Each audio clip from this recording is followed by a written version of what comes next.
زینب بے کس ہے، اس کو عام کریں۔ حق و باطل میں کہیں جنگ اگر ہوتی ہے، حق و باطل میں کہیں جنگ اگر ہوتی ہے، کربلا والوں پا دنیا کی نظر ہوتی ہے۔ خمار بارہ بنکوی کہتے ہیں حق و باطل میں کہیں جنگ اگر ہوتی ہے، کربلا والوں پا دنیا کی نظر ہوتی ہے۔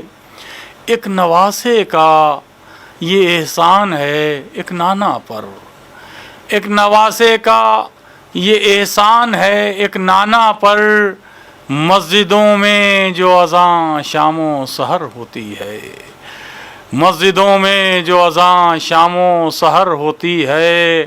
اور قبر حر پر کوئی اے کاش یہ مصرع لکھ دے، قبر حر پر کوئی اے کاش یہ مصرع لکھ دے، شام ظلمت میں تو جنت میں سحر ہوتی ہے، شام ظلمت میں تو جنت میں سحر ہوتی ہے۔ ناظرین، پیام زینب میں سلیم امروہی ایک بار پھر حاضر ہے۔ ناظرین، ایام عزا کا سلسلہ مسلسل جاری ہے اور اب ہم شب عاشور تک کا سفر ہم نے طے کیا، اور آج شب عاشور میں مومنین کے دلوں کی کیفیت بیان نہیں کی جا سکتی، لفظوں میں بیان نہیں کی جا سکتی۔ ناظرین، پیام زینب میں اس وقت ہمارے ساتھ ہیں نامور اسلامک اسکالر، ذاکرہ اہل بیت، ڈاکٹر عالیہ طہا صاحبہ۔ ڈاکٹر عالیہ طہا صاحبہ بڑی مصروف رہتی ہیں، مسلسل مجالس کا سلسلہ جاری ہے، اور وہ مجالس پڑھنے میں پوری ہندوستان ہی نہیں، ہندوستان سے باہر بھی ہندوستان کی نمائندگی کرتی ہوئی نظر آتی ہیں، اور اس وقت مختلف ٹی وی چینلز پر بھی ان کی تقاریر کا سلسلہ جاری ہے۔ ہم ان کے شکر گزار ہیں کہ انہوں نے کچھ ہمارے اس پروگرام کے لیے وقت دیا ہے، اس وقت ہمارے ساتھ ہیں، تو سماعت فرمائیے ڈاکٹر عالیہ طہا صاحبہ سے ان کے خیالات پیام زینب میں۔ اعوذ باللہ من الشیطان الرجیم، بسم اللہ الرحمن الرحیم۔ قال علی علیہ السلام العلم خیر دلیل، علم بہترین رہنمائی کرنے والا ہے۔ مولا کائنات امیر المومنین علی علیہ السلام کے قول کی روشنی میں انسانی زندگی کی معراج کا ذریعہ علم ہے۔ علم سے جہالت کے دروازے کھل جاتے ہیں اور انسان علم کی روشنی تک پہنچ جاتا ہے۔ علم حاصل کرنے کے لیے یوں تو بہت سے ذریعے ہیں، لیکن اہم ایک معلم کا ہونا، ایک استاد کا ہونا، کسی درسگاہ یعنی کسی اسکول، یونیورسٹی، کالج کا ہونا، جس کے لیے ہمارے سامنے کربلا جیسی ایک عظیم درسگاہ موجود ہے۔ یہ عزاداری امام حسین مظلوم کربلا، جو یہ عزاداری ہے، یہ امام حسین مظلوم کربلا سے مخصوص عزاداری ہے۔ ناظرین، جس عزاداری کو ہم بنا تفریق مذہب و ملت پوری دنیا میں ہر سال ماہ محرم میں منعقد کرتے ہیں، یہ عزاداری نہ ہوتی تو ہم 1400 برس سے بھی زیادہ اندھیری راتوں کا سفر طے کر کے روشنی تک کیسے پہنچ سکتے تھے۔ ہر سال محرم میں تعلیمات محمدی، تعلیمات ائمہ طاہرین کو تازہ کر کے ہماری رہنمائی یہ عزاداری کرتی ہے اور ہمیں کامیاب و کامران طریقے سے آخرت کے سفر کے لیے تیار کرتی ہے۔ عزاداری کا یہ پیغام نہ صرف مسلمانوں بلکہ پوری عالم انسانیت کے لیے ہے۔